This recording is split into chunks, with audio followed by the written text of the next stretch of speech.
আউযুবিল্লাহি মিনাশ শাইতানির রাজিম বিসমিল্লাহির রহমানির রহিম আসসালাতু ওয়াসসালামু আলাইকা ইয়া রাসূলুল কারীম আম্মা বাদ। আলহামদুলিল্লাহ, সকল প্রশংসা তাআলা আল্লাহ, যে আল্লাহ তাআলা আমাদের সৃষ্টি করেছেন, আর সকল প্রশংসা তাআলা আল্লাহ রসুলের প্রতি, যে রসুল সৃষ্টি না করলে আসলে কোনো কিছু সৃষ্টি করা সম্ভব হতো না। আল্লাহ যুগে যুগে মানুষে সব কিছুতেই তৈরি করে দিছে, যে যার কাছে যেটা দরকার সেটাই তার জন্য যা দরকার।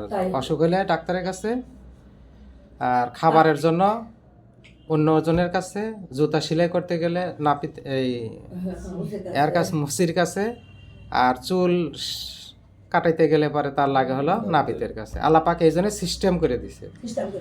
আল্লাহ অসুখ দিচ্ছে তার জন্য কি দিছে?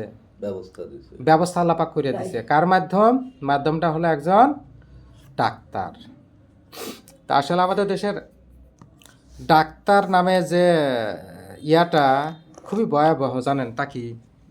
আমাদের দেশের ডাক্তাররা কিন্তু কসাই, আর এবং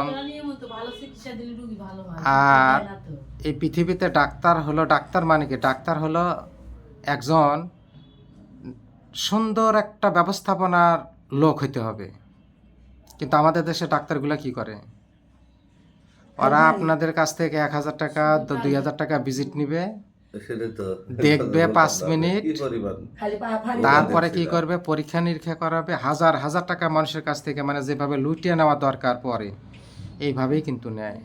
আলহামদুলিল্লাহ, আমার সামনে যে ব্যক্তিটা বসা আছে, এই ব্যক্তিটা মোহাম্মদ মাসুম ভাই। উনি বেলকুচি কামারপাড়া বাড়ি। উনি আমার কাছে আসছিলেন 11, 12, 25 তারিখে। ওনার যে সমস্যা ছিল, আসলে উনি যে সমস্যার জন্য উনি আসছিলেন, বলতে গেলে একটা ক্রিটিক্যাল রোগ, যা আসলে অনেকাংশে মানুষ যদি বুঝতে না পারে তাহলে কিন্তু মানুষ মারা যায়, ঠিক কিনা? কারণ ঘুমের ভিতরে আপনার সমস্যা হইলো, আপনি বুঝতে পারলেন না, শ্বাস বন্ধ হয়ে গেল, আপনি মারা গেলেন।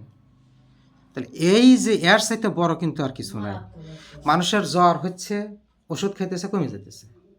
মানুষের মাথা ব্যথা করতেছে, টিপে দিতেছে, ওষুধ খাইতেছে, কমে যেতেছে। কিন্তু একটা মানুষের যখন শ্বাস নালী যখন বন্ধ হয়ে আসে, এর মতো বড় জিনিস আর কষ্টের বড় জিনিস নেই। আলহামদুলিল্লাহ, মানে এই যে দাঁড়া দিছে না, আমার তো সবসময় আগে যে অবস্থা এরকম বসছি, আপনার সাথে 5 মিনিট কথা বলতে, যদি কথা না বলছি 5 মিনিট পরেই আমার এই থোত এখানে থেকে গেছে, মুখ দেলাইছা পড়ছে, বুঝছেন? মুখ দেলালা আমি ডাক্তার ভাই দেখালে আল্লাহ, তুমি কোনে পাঠাইবেন মোবাইলের ভিতরে। আমার তো রাতে কোনোদিন ঘুম হয় না, আগে আমি বললাম না, আগে ওই বসে থেকে ওরকম। এখন আল্লাহর রহমতে মোটামুটি ওই যে রাতে আরাম, নিঃশ্বাস স্বাভাবিক করতেছে। এখন নাকে তো বাইরে বাইরে হইলে, এই যে সামনে চাম্বাজি, সকালে রাতে আমি তো প্রতিদিন হাঁটাহাঁটি করি, বাইরে বাইরে হইলে এখন ওই যে মাফলার বেঁধে হাঁটা নেই, কারণ ওই হাঁটা জ্বালা যখন করি তখন মনে হয় 2 নাক খুলে গেছে, বাতাস একদম ভিতরে যায় সরাসরি। মাফলার বান্ধা থাকে আমার সবসময় চলাচল করি।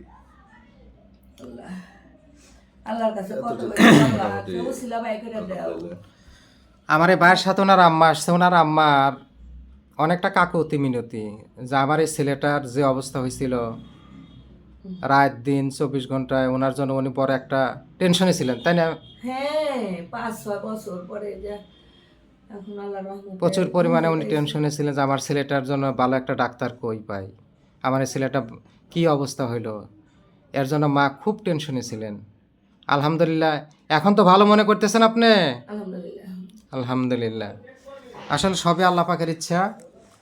লক্ষণভিত্তিক চিকিৎসা আমরা এভাবেই করি, এবং লক্ষণভিত্তিক চিকিৎসায় সাধারণত আমরা সুন্দর একটা রেজাল্টও পাই।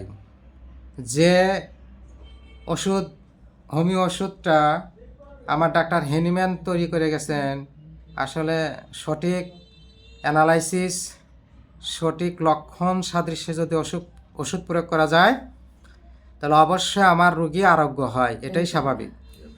আমি ওনার মাঝে যে সিমটমগুলো পেয়েছিলাম, আমি জানি না, আমি যখন এই রোগীটাকে দেখি তখন এই রোগীটার অবস্থা এত ক্রিটিক্যাল ছিল, এত খারাপ ছিল যে বলার মতো না। মাত্র কয়েকদিনের ব্যবধান, পলিপাসটা বড় ছিল, টনসিল ছিল, গলায় ভিতরে মাংস চাপা দিয়েছিল, গলা বন্ধ হয়ে আসতো, না ঠান্ডা লাগলে নাক বন্ধ হয়ে যেত, গলা বন্ধ হয়ে যেত, রাত্রিতে নিঃশ্বাস নিতে পারতো না, আরও অনেক কিছু সিমটমগুলো ওনার ছিল। এগুলা তো ছিল, তাই না? জি। আলহামদুলিল্লাহ।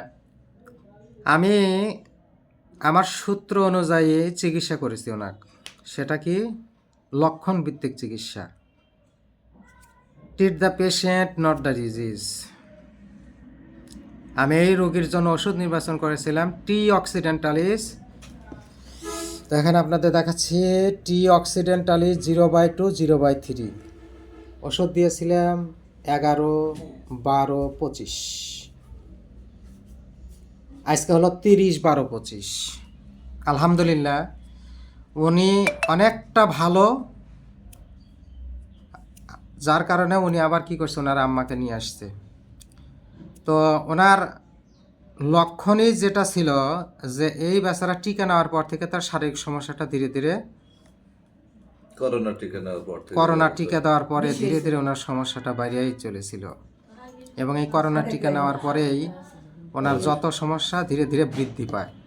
সূচনা আমি একটা লক্ষণ, আর একটা লক্ষণ আমি দেখছিলাম, সেটা হলো ওনার বাম গলায় আঁচিলে ভরা। ওনার বাম গলাতে কি ছিল? আঁচিল দিয়ে ভরা ছিল।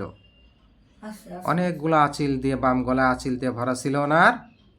কমে গেছে একটু, কমছে, দু একটা কমছে না? মানে ছোট হয়ে গেছে, ছোট হয়ে গেছে। কম হয়েছে, কম। আলহামদুলিল্লাহ। আগে যে বড় গুলো ছিল যে হাত দিয়ে এরকম ধরলে লম্বা লম্বা হয়ে যেত, লম্বা লম্বা হয়তো এটা কম অনেকটা হয়ে গেছে, কমের দুই একটা ভিতর, লম্বা ছিল। অনেকটা কমের ভিতর আসছে। আর ফ্যামিলি হিস্ট্রিতে ওনার যেটা পাইছিলাম সেটা হলো ওনার নানার ছিল লিভার ক্যান্সার, বাবা ছিল অ্যাজমা, স্কিন ডিজিজ, এবং দাদির ছিল অ্যাজমা। সো আমাকে একটা অ্যান্টিসাইকোটিক মেডিসিন দেওয়ার দরকার ছিল, যার কারণে আমি এই রোগীটাকে টি অক্সিডেন্টালিস ব্যবহার করেছি। আলহামদুলিল্লাহ রোগীটা অনেক ভালো। এই 15-16 দিন ওষুধ খাইছে, 2-3 দিন গ্যাপ গেছে। আজকে 30, 12, 25 রোগী অনেকটা ভালো। আশা রাখি যে আমার পরবর্তী ওষুধের প্রেসক্রিপশন করব হলো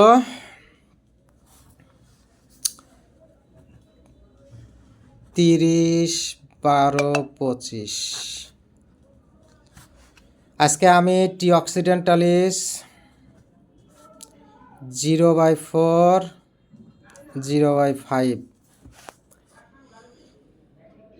দোয়া করবেন আমার জন্য, আমার এই রোগীটার জন্য। যারা ডাক্তার বন্ধুরা আছেন তারা অবশ্যই আমার এই রোগীটার জন্য দোয়া করবেন একটু খাস করে। আল্লাহ পাক যেন ওনাকে খুব তাড়াতাড়ি এই সমস্যাগুলো থেকে আরও আরোগ্য লাভ করেন। ধন্যবাদ। আবার কখনো আসবো আপনাদের সামনে নতুন কোনো রোগী নিয়ে। আসসালামু আলাইকুম রহমতুল্লাহ।